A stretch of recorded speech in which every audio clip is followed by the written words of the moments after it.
Assalamualaikum warahmatullahi wabarakatuh. Halo kawan bisa, bertemu lagi dengan saya Kiki yang pada siang hari ini akan memandu podcast Bisa Sehat, bincang santai seputar kesehatan. Kawan bisa, baru-baru ini Indonesia memperingati Hari Lanjut Usia Nasional yang jatuh pada tanggal 29 Mei 2026. Kementerian Kesehatan Republik Indonesia pada tahun ini mengangkat tema untuk Hari Lanjut Usia Nasional, yaitu Lansia Sehat dan Mandiri untuk Indonesia yang Berdaya. Sebuah visi yang sangat kuat ya kawan bisa, mengingatkan kita bahwa Indonesia bisa maju dan berdaya. Salah satu fondasinya adalah dari orang tua kita, oma opa kita atau eyang kita yang tetap sehat, aktif dan mandiri. Namun, sadar atau tidak, ada satu musuh yang tak terlihat di sekitar kita yang bisa merenggut kemandirian para lansia itu. Musuh ini bernama jatuh. Seringkali masyarakat awam yang mungkin masih muda itu menganggap jatuh atau terpeleset sebagai sesuatu hal yang wajar. Tetapi bagi para lansia, jatuh bisa berakibat fatal dan menghilangkan kemandirian mereka. Oleh karena itu, tema podcast Bisa Sehat hari ini yaitu jangan tunggu ambruk, menghindari resiko jatuh pada lansia. Di studio kita sudah kedatangan narasumber yang kompeten, sangat kompeten di bidangnya. Selamat datang Dr. Anastasia Tri Susilaниati, SPKFR, spesialis kedokteran fisik dan rehabilitasi di RSUD Dungus. Halo dokter, apa kabar? Baik, selamat siang Ibu Kiki, selamat siang para audiens sekalian. Perkenalkan saya Dr. Anastasia. Ini saya boleh memanggil dokter Ana saja mungkin? Oke, siap. Boleh ya dokter nggih? Oke, langsung saja dokter. Seringkali di masyarakat kita menemukan para orang tua atau para lansia ini terjatuh. Saking seringnya mungkin kadang diwajarkan oleh masyarakat. Nah, menurut pandangan dokter Anas di mata medis, sebenarnya peristiwa jatuh pada lansia itu apa memang senormal itu? Atau mungkin ini malah sebenarnya adalah suatu tanda sesuatu yang terjadi pada diri lansia itu? Mangga dokter. Jatuh itu sebenarnya yang pasti tidak normal ya, tetapi lazim. Mungkin saya bisa mengatakan jatuh itu lazim pada orang tua. Jadi dari penelitian menunjukkan bahwa dengan bertambahnya umur itu angka kejadian jatuh itu semakin meningkat. Bahkan dari hasil penelitian juga pada warga lansia di atas 65 tahun itu sepertiganya pernah mengalami masalah jatuh dalam 1 tahunnya. Sepertiganya, berarti Sepertiganya cukup banyak ya cukup dokter ya? banyak, betul ya. Kalau untuk dampaknya bagi lansia ini seberapa fatal dokter? Dampaknya berbeda-beda. Jadi mulai jatuh ringan yang bisa menimbulkan memar, kemudian bisa juga robek sedikit ya. Kemudian bisa juga yang lebih serius yaitu patah tulang, dan yang sangat memprihatinkan itu yaitu bisa menimbulkan risiko kematian. Jadi bahkan bisa membawa ke resiko kematian nih dokter. Betul. Kalau dilihat bahayanya sebegitu besar, itu saya membayangkan akan bisa muncul kayak semacam kegalauan mungkin ya dokter ya di mata keluarga pendamping si lansia ini. Karena kalau dilihat resikonya kan bisa yang paling ringan adalah memar, yang paling berbahaya adalah sampai bisa meninggal. Nah, akhirnya ada pikiran nih untuk meminta lansia ini untuk lebih banyak duduk atau lebih banyak tidur. Tetapi kalau lansia ini dibiarkan terlalu banyak duduk atau tidur, takutnya juga akan cepat pikun atau ototnya kaku. Nah, tapi kalau dibiarkan beraktivitas kayak mungkin nyapu rumah, menyiram tanaman, itu ditakutkan ada risiko jatuh. Nah, ada jalan tengah nggak sih dokter untuk menengahi kegalauan mungkin keluarga yang membersamai para lansia ini? Ya, jadi sebenarnya kita sebagai keluarga yang mendampingi para lansia itu kita harus aware. Mm-mm. Jadi kita bisa secara kasat mata aja ya, kita bisa melihat cara jalannya. Cara jalannya bagaimana pada saat beliau berjalan di jalan yang datar ataukah jalan yang tidak rata. Nah, itu kita bisa melihat keseimbangannya bagaimana. Apakah dia berjalan oleng ya atau mudah terslip atau terpleset, itu kita harus mulai waspada gitu ya. Nah, jadi di sini saya juga akan mengatakan bahwa jatuh ini tidak bisa dianggap sepele. Jadi proses jatuh itu tiba-tiba. Jadi penderita atau pasien lansia ini tidak menyadari, tiba-tiba aja seolah-olah menurut dia ada yang mendorong, padahal tidak ada ya. Kalau boleh saya menerangkan mengenai fisiologis seseorang itu, kenapa kita bisa berjalan tegap, bahkan juga berlari, itu sebenarnya adalah merupakan suatu kesatuan koordinasi. Koordinasi mulai dari saraf pusat yaitu otak, di mana di situ terdapat korteks motorik sampai dengan ke otak kecil atau cerebellum yang mengatur keseimbangan, sampai dengan ke lebih perifer lagi yaitu otot, tulang, sendi, bahkan sampai dengan suatu sensor yang disebut dengan proprioseptif. Nah, proprioseptif ini sangat penting ya. Jadi itu mungkin kalau dalam sistem navigasi itu mungkin seperti GPS ya, Global Position System. Jadi proprioseptif ini banyak terdapat pada sendi terutama, kemudian pada ligamen dan pada otot. Nah, di situ akan banyak reseptor yang akan menangkap posisi kaki itu ada di mana, dan itu akan diberikan feedback ke arah sentral atau otak untuk mengolah sehingga kita bisa melakukan motorik yang tepat ya. Jadi misalnya kaki kita itu akan berbeda jalannya kalau kita berada di lumpur, otomatis kaki akan mencengkram, daerah yang licin, itu semua suatu koordinasi oleh otak dan saraf-saraf perifer. Nah, itu semua akan bisa kita jaga ya, dibantu juga dengan penglihatan. Mata itu juga sangat penting, kemudian juga pendengaran, di situ terdapat organon korti yang mengatur sistem keseimbangan juga. Nah, kalau semua itu baik kondisinya, maka kita tidak mudah jatuh.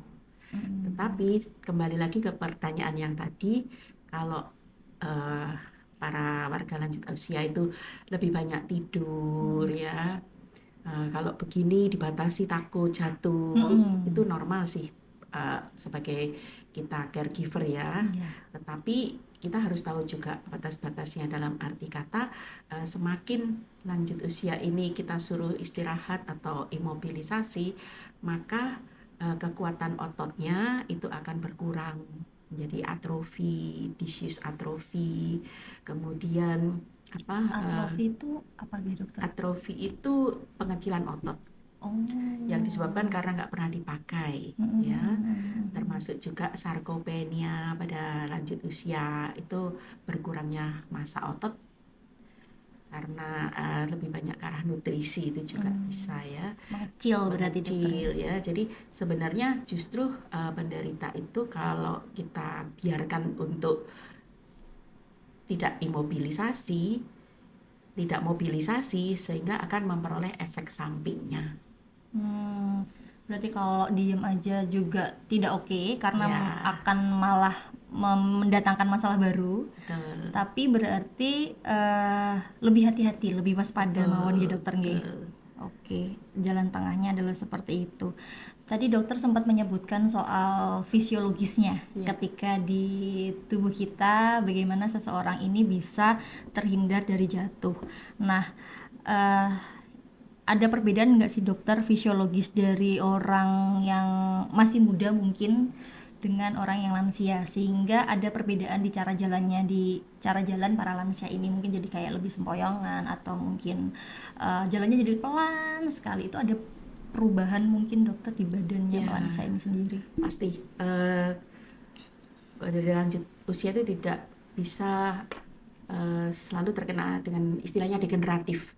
Kalau di masalah kesehatan ya, degeneratif itu eh, istilah yang normal ya, karena usia, seperti juga rambut putih, kemudian kulit keriput, itu kita tidak bisa menghindar dari itu. Cuman kita berusaha untuk tidak secepatnya eh, proses degeneratif itu terjadi pada kita.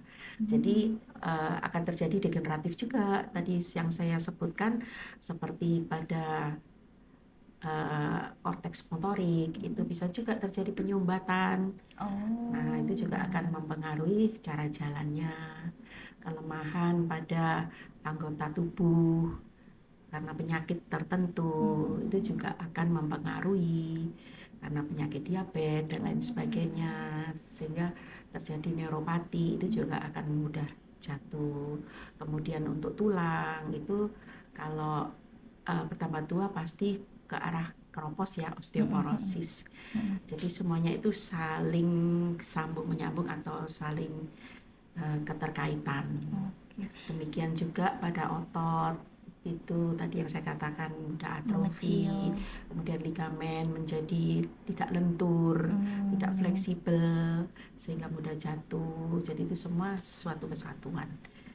Jadi selain karena proses degeneratif atau proses menua ini, ada mungkin penyakit penyerta yang diderita oleh para lansia ini juga bisa menjadi salah satu faktor pemicu dari internal atau dari badan si lansia ini sendiri ya dokter. Kalau untuk kebalikannya dokter, dari faktor eksternal atau dari faktor lingkungan, ada nggak sih dokter kayak sudut-sudut tertentu di rumah? Karena kan kalau lansia otomatis dia aktivitasnya lebih banyak di rumah nih dokter. Adakah kayak sudut-sudut tertentu yang bisa menjadi kayak jebakan Batman atau yang bisa menyebabkan resiko jatuh pada lansia ini lebih tinggi? Betul. Kalau kita lihat para lansia ini paling sering jatuh kejadiannya itu di kamar mandi. Betul. Nah, di kamar Betul. mandi. Jadi kita yang masih muda-muda ini harus sering memperhatikan mengenai kondisi di kamar mandi kita. Apakah licin, apakah belum ada pegangan. Jadi kita harus rajin-rajin membersihkan. Kalau perlu dipasang alas alas kaki atau keset yang tidak licin, Oh, yang anti slip gitu ya anti dokter? slip, kemudian diberi pegangan atau handrail di sekitar kamar mandi tersebut. Itu.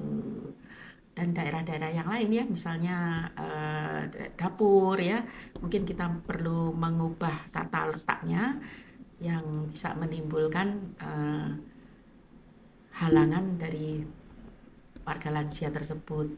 Misalnya permadani juga, seringkali kita punya permadani itu dalam kondisi melempit ya ujung-ujungnya, Oh, sehingga itu bisa menyandungin kaki dari warga lansia itu. Selain itu juga mungkin kita perhatikan juga alas kaki. Seringkali alas kakinya itu licin.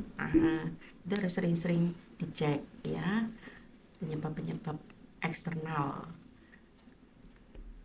Sebenarnya banyak juga ya, kita harus perhatikan yang lain, seperti obat-obatan pun juga kita harus perhatikan juga untuk obat-obat yang sedatif, obat-obat anti nyeri yang neuropatik pun juga akan memberikan gangguan keseimbangan.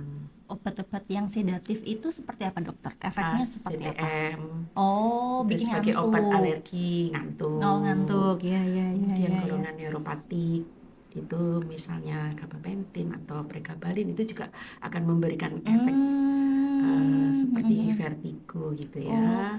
ya, gabapentin itu kayaknya obat yang lumayan sering Sering diresepkan di para lansia gitu dokter, kalau namanya kayak betul, keluhan nyeri, nyeri gitu. kesemutan, betul.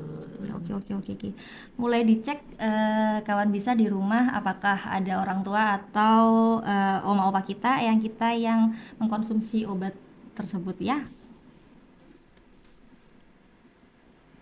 Selanjutnya dokter, tadi sebagai keluarga atau sebagai caregiver yang membersamai para lansia ini, apakah ada suatu tes atau mungkin tanda bahwa para lansia ini sudah berisiko tinggi untuk jatuh, dokter? Apa yang bisa kita lakukan atau mungkin harus kita perhatikan pada diri si lansia ini? Oh, ini harus diwaspadai banget nih.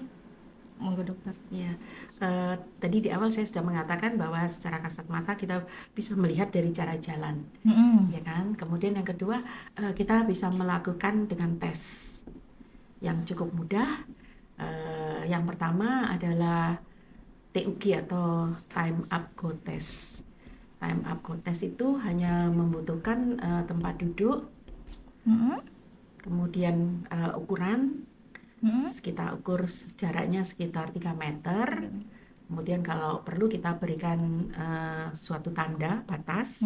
Nah, lanjut usia tersebut akan berdiri sesuai dengan kemampuannya. Dalam arti kata tidak perlu kita buru-buru. Sesuai dengan kemampuannya dia berdiri, kemudian dia akan berjalan melingkari batas yang kita berikan, kemudian balik lagi ke tempat duduknya. Nah, itu kita hitung berapa detik. Oh, waktu yang dibutuhkan untuk para lansia ini untuk berjalan selama jarak yang ditentukan tadi, dokter. Betul. Semakin kecil waktunya, itu atau katakanlah kita ambil 14 detik ya. Kalau di bawah 14 detik kemungkinan dia masih bagus. Tapi kalau lebih dari 14 detik itu, nah kita harus hati-hati. Dalam arti kata, kalau perlu kita berikan suatu alat bantu supaya beliau tidak terjatuh. Kemudian tes yang kedua yang mudah dilakukan juga dan bisa kita dilaksanakan oleh para pemirsa, yaitu tes sit to stand atau duduk ke berdiri. Jadi kita siapkan kursi, kemudian kursi ini harus kokoh, kemudian diletakkan mepet dengan tembok supaya tidak terjatuh ya. Kemudian tangan bersilangan di atas dada. Seperti ini, dokter. Betul. Kemudian penderita disuruh berdiri ya, sit to stand ya, duduk ke berdiri. Itu dihitung berapa kali? Laki-laki dan perempuan sebenarnya ada batasan berapa kalinya. Gitu, dokter. Semakin mudah dia akan semakin banyak, dalam waktu 30 detik dia bisa melakukan mungkin sekitar 10 ke atas ya. Tapi kalau yang umur lebih tua, kemungkinan dia mungkin sekitar cuma 8 kali, cuma 9 kali, itu dalam waktu 30 detik. Dan harus seperti ini terus, Iya, dokter. betul. Dan nggak boleh dibantu berarti. Nggak boleh dibantu ya, berarti. itu Oke. tes yang sederhana. Dan saya juga baca di bagian jurnal itu bahwa itu juga merupakan prediktor juga untuk kematian. Oh. Jadi semakin bagus nilainya, nah kemungkinan itu Jauh bisa dari jauh dari jatuh sehingga panjang umur gitu Oh ya. iya, paham. Bagi kawan bisa di rumah yang mungkin kebingungan dalam bagaimana melakukan tes ini, kami telah menyusun video pendek di mana kedua tes ini dilakukan. Jadi kawan bisa mempraktekannya di rumah dengan eyang atau oma opa.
seumpamanya kawan bisa sudah mempraktekkan kedua tes ini di rumah dokter, dan ternyata ditemukan bahwa para lansia atau keluarga mereka memiliki resiko yang cukup tinggi untuk jatuh.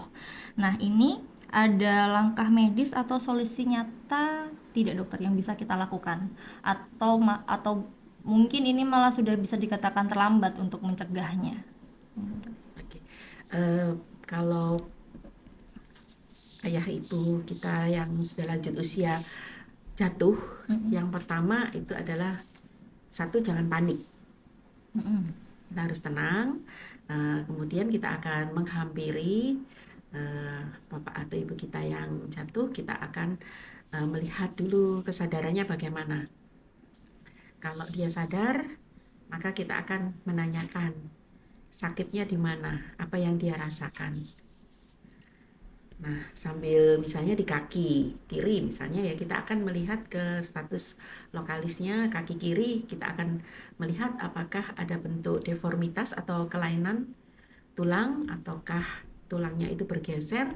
Nah, itu suatu tanda yang serius dan kita harus tidak boleh menggerakkan ya.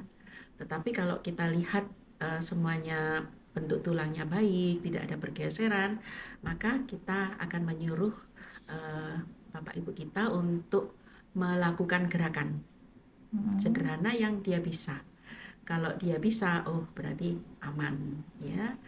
Nah, kalau semuanya baik, tangan digerakkan kanan kiri, kaki digerakkan kanan kiri, semuanya baik, nah baru boleh kita dudukkan ya. Nah, kadang-kadang kita lihat di tempat lokasi itu tidak ada yang tanda-tanda fraktur atau tanda-tanda patah, maka bisa kita hanya bengkak aja ya, maka bisa kita lakukan pertolongan pertama, yaitu kita singkat dengan RICE ya, RICE ya. R pertama itu singkatan daripada rest. Rest itu artinya istirahat. Jadi kaki yang nyeri atau tangan yang sakit itu kita istirahatkan. Ya, kita istirahatkan. Kemudian I itu adalah ice atau pemberian icing sebagai alat untuk atau obat untuk mengurangi ya, sebelum obat-obatan kita kompres dingin selama berapa lama ya, sekitar 20 menit ya, sehari 3 atau 4 kali. Nah, kemudian berikutnya adalah huruf C, yaitu compression, kompresi. Jadi kita menekan area yang nyeri. Dalam arti kata kita memberikan beban atau deker. Mana daerah yang nyeri itu kita berikan deker, perban mungkin bisa, atau selendang atau apa itu ya. Kita lilitkan secara hati-hati ya. Kemudian berikutnya adalah E, elevasi atau kita meningkatkan area yang sakit itu agak lebih tinggi ya. Biasanya itu biasanya setelah terbentur itu timbul bengkak. Nah, itu kita elevasikan supaya untuk mengurangi bengkak atau tanda-tanda inflamasi tersebut. Gitu. Oke, ini berarti sekalian menjawab pertanyaan sejuta umat. Kalau lansia yang sudah jatuh kan seringnya dibawa ke tukang urut ya dokter ya. Betul. Itu berarti tidak boleh ya dokter ya? Iya, benar. Karena kita tidak tahu posisi daripada bila terjadi patah tulang. Mungkin yang tadinya retak kalau dipijat akan jadi patah. Gitu. Malah bisa jadi PR baru. Malah ya menjadi lebih berat. Menjadi lebih berat. Kalau yang tadi dokter, ada pencegahannya buatan dokter untuk pasien-pasien yang mungkin sudah cukup rawan jatuh atau resiko jatuhnya tinggi, supaya mencegah untuk tidak jatuh dokter. Wonten buatan ke dokter? Ada. Jadi yang pertama yang tadi saya katakan supaya untuk mencegah jatuh ya. Jadi di sini sebenarnya jatuh itu bisa dicegah ya. Jangan sampai jatuh kalau bisa orang tua itu ya. Jadi yang pertama dengan mempertahankan kekuatan kita. Terutama untuk kaki ya. Itu dengan berolahraga. Berolahraga secara aktif ya. Nah, olahraganya apa? Bisa berjalan kaki ya, atau yoga, atau senam-senam ringan. jangan melakukan gerakan-gerakan atau senam-senam yang ekstrim gitu ya. Jadi kita tetap harus hati-hati ya. Aerobik dokter. Aerobik, nah itu mungkin kalau yang masih muda-muda ya, tapi untuk yang sudah umur Dihindari ya mungkin dokter ya. dihindari ya, cukup berjalan santai aja supaya tidak jatuh. Kemudian tujuan daripada exercise itu atau latihan itu supaya menghambat proses osteoporosis pada tulang sehingga memperkuat tulang. Kemudian yang kedua juga memelihara kekuatan yang masih ada itu ya. Kemudian yang ketiga juga untuk melatih keseimbangan ya. Mungkin nanti ada video-video yang bisa dibuat contoh untuk para pemirsa yang bisa dilakukan di rumah yang mudah-mudah saja tetapi dilakukan tiap hari. Jadi ternyata jatuh itu bisa dicegah dengan latihan ya.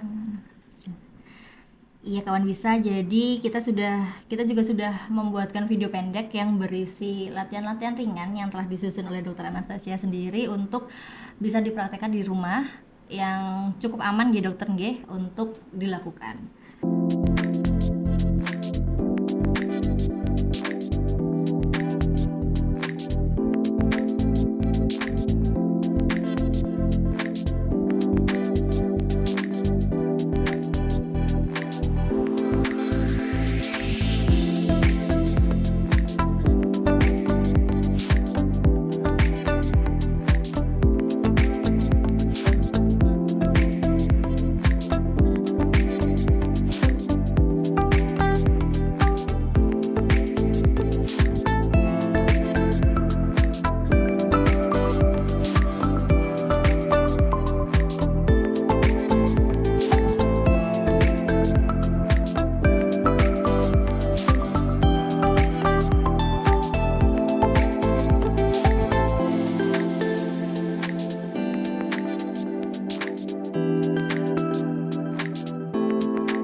Lalu dokter, kalau seumpamanya kan kadang-kadang latihan pun walaupun dibilang ringan atau mudah pun ada beberapa keluarga yang nggak berani nih dok untuk mengajak lansia ini untuk latihan, atau mungkin lansianya sendiri yang ogah-ogahan kayak malas atau segala macam. Mungkin ada solusi dokter untuk kalau ada hambatan-hambatan seperti ini. Ya,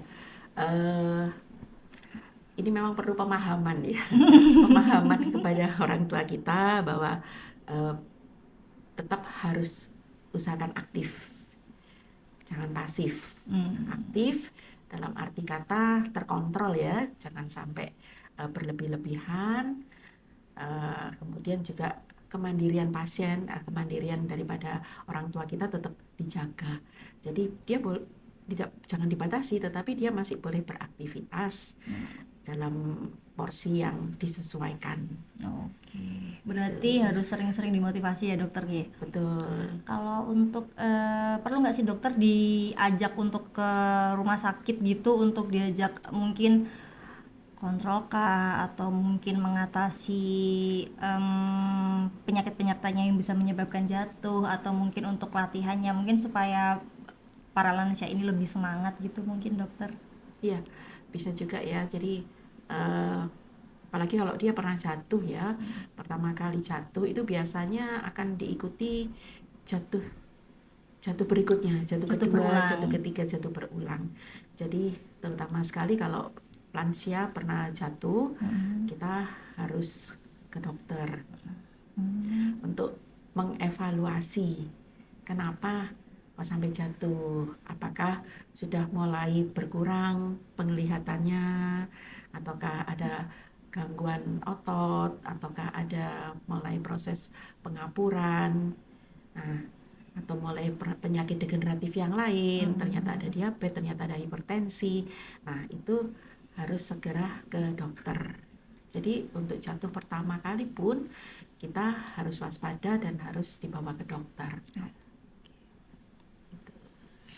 Jadi jangan dianggap sepele ya dokter ya, Iya, walaupun betul. kelihatannya cuma jatuh. Betul. Lalu dokter, tadi dokter sempat menyinggung sedikit soal alat bantu dokter, alat bantu jalan ya dokter nggih. Memang kalau seumpamanya jalannya si lansia ini sempoyongan, disarankannya menggunakan alat bantu. Nah, tetapi kembali lagi, terkadang ini para lansia ini nggak mau dokter untuk pakai tongkat karena mungkin pikiran mereka adalah aku masih bisa jalan kok, kalau pakai tongkat jadi kelihatan tua banget gitu, seperti itulah dokter. Nah, bagaimana gitu dokter untuk melihat eh, kondisi ini atau mungkin pandangan dokter soal penggunaan alat bantu jalan nih dokter? Ya, jadi memang seringkali pada orang tua itu malu untuk pakai alat bantu ya, karena dikira sangat disable gitu ya. Tapi di sini kita harus memberikan pemahaman kepada para lanjut usia bahwa ini sudah waktunya memakai alat bantu. Ya, alat bantu bisa berbagai macam bentuknya ya. Tapi yang paling penting kita harus mengatakan bahwa ini untuk safety. Jadi alat bantu itu identik dengan safety, alat bantu itu identik dengan keamanan. Ya, kalau beliaunya paham dan takut jangan sampai jatuh, ya, terutama jatuh lagi, maka diharapkan dia mau memakai alat bantu, gitu. Berarti memang harus sering-sering dimotivasi ya Iya, dokter ya. Karena memang kadang-kadang yang susah itu adalah penerimaan betul. diri untuk kalau oh ternyata badan kita ini udah beda loh sama badan kita ketika masih Betul. muda gitu ya dokter ya. Sudah waktunya. Sudah waktunya. Berasanya kayak masih muda aja dokter. Betul. Oke, yang terakhir dokter, mungkin dokter Anastasia memiliki pesan untuk para lansia atau mungkin keluarga yang di rumah yang saat ini sedang menonton podcast kita, dokter, silahkan. Oke, untuk warga lansia bersama keluarganya, saya berikan pesan bahwa sekali lagi jangan sampai orang tua kita jatuh, ya. Jadi risiko untuk jatuh itu sangat besar sekali. Jadi tidak boleh jatuh, ya. Nah, tadi saya katakan bahwa jatuh itu juga bisa dicegah, ya. Cara mencegahnya ya tadi itu tetap aktif, kemudian yang kedua itu tetap harus kuat, ya, harus mandiri, ya. Kemudian yang lainnya juga nutrisi. Nutrisi bagi orang tua itu sangat penting sekali untuk jangan sampai timbul sarkopenia, ya, sehingga otot-ototnya tidak terjaga dengan baik dan mudah jatuh, termasuk juga kebutuhan minum juga ya, biasanya rata-rata malas minum itu orang tua. Jadi tetap diberikan nutrisi dan minum supaya tidak dehidrasi, supaya tidak jatuh ya. Jadi hanya masalah minum bisa juga jatuh juga ya. Jadi semuanya itu masalah jatuh itu peristiwa yang kompleks sekali. Oke. Terima kasih banyak dokter Anastasia Sama-sama. atas sudah meluangkan waktunya datang ke podcast Bisa Sehat, udah memberikan tips praktis. Semoga ilmunya bermanfaat bagi kawan bisa di rumah ya dokter. Siap. Kawan bisa melalui momentum Hari Lanjut Usia Nasional tahun 2026 ini, mari kita ubah kepedulian kita menjadi tindakan nyata. Mewujudkan lansia sehat dan mandiri untuk Indonesia yang berdaya tidak bisa hanya melalui slogan. Harus dimulai dari rumah kita sendiri. Maka dari itu, mari kita ciptakan lingkungan rumah yang aman, singkirkan kaset-kaset yang licin itu, perhatikan lantai kamar mandi, fasilitasi dan motivasi para lansia untuk menggunakan alat bantu yang sesuai dan yang aman, serta segera bawa mereka ke rumah sakit untuk diperiksa bila kawan bisa menemukan bahwa lansia ini pernah jatuh atau ada kemungkinan atau memiliki resiko yang tinggi untuk jatuh. Karena menyayangi lansia adalah dengan memastikan setiap langkah kaki mereka tetap tegak, aman, dan mandiri. Menarik sekali tema podcast kita pada hari ini. Kawan bisa di rumah, jangan lupa untuk like, subscribe, dan nyalakan lonceng notifikasi agar kawan bisa tidak ketinggalan informasi menarik lainnya seputar kesehatan.